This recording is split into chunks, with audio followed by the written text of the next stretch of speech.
Another participant in the programmatic advertising ecosystem is the data management platform.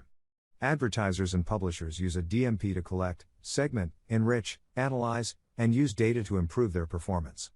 Another thing to note is that a DMP can connect with DSPs and SSPs. But let's see in greater detail why so many programmatic advertisers use a DMP. First of all, they can connect their first-party with third-party data to generate unique insights about their converters.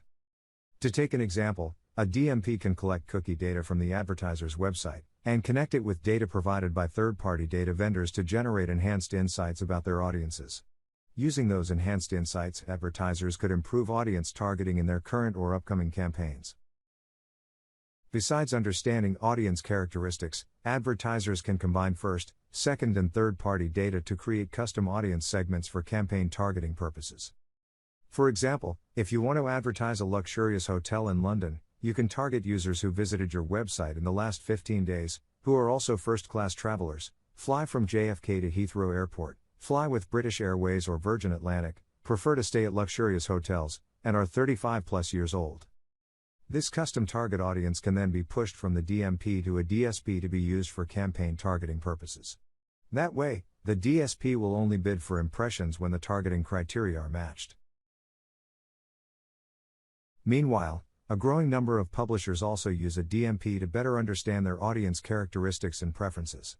More specifically, they can collect, analyze, and enhance their data to create premium ad inventory packages.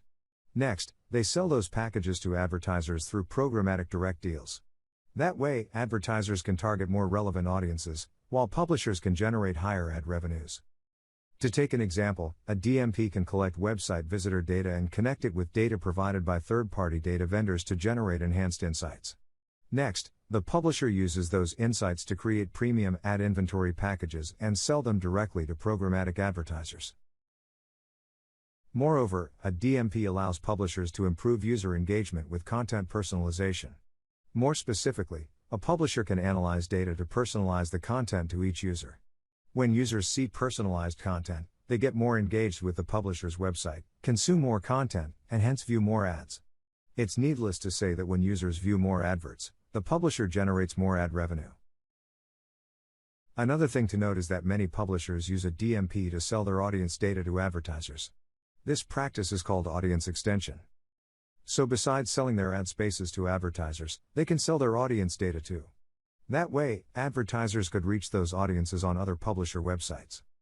For example, TripAdvisor may create an audience segment of people looking to travel to London and sell that to advertisers.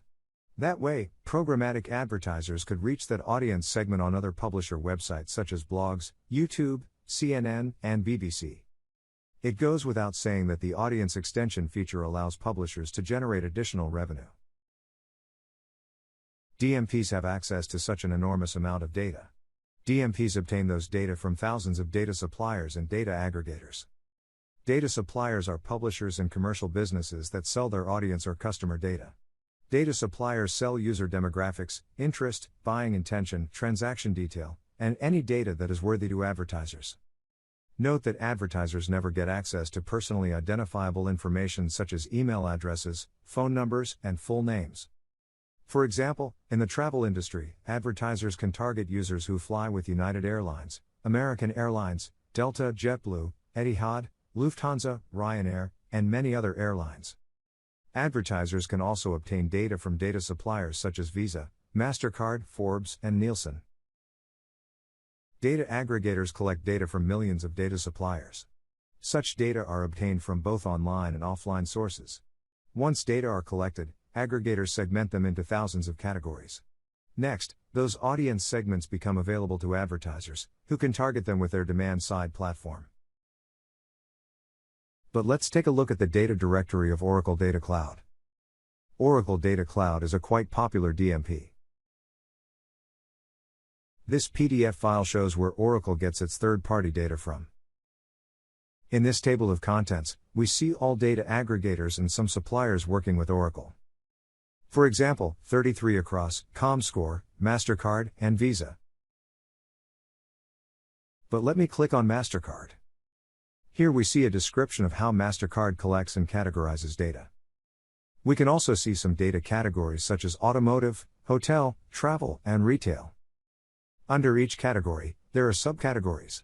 If we take travel for example, we see business, air, cruise, and car rental. However, we cannot see any audience segments under those subcategories in this PDF file. That's why we move on to this Excel file, where I have put together some audience segments related to travel. In the first column, you see the audience segment. In the second one, you see the CPM cost for using a segment in a display advertising campaign. In the third one, you see the CPM cost for using a segment in a video advertising campaign. And in the last two columns, you see how many users are included in each segment in the US and Canada. There are two main ways of targeting third-party audience segments with a DSP. The first one is to find predefined audience segments on your DSP. DSPs usually enable advertisers to search for relevant third-party audience segments. In this example, we see how the audience segments provided by Oracle appear on a DSP.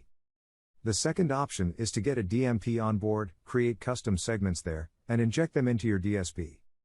That is the ideal approach for large corporations, which want to combine first, second, and third-party data. Programmatic advertisers who want to target third-party audience segments with their campaigns have to pay two prices, one for using a third-party audience segment, and another one for buying media.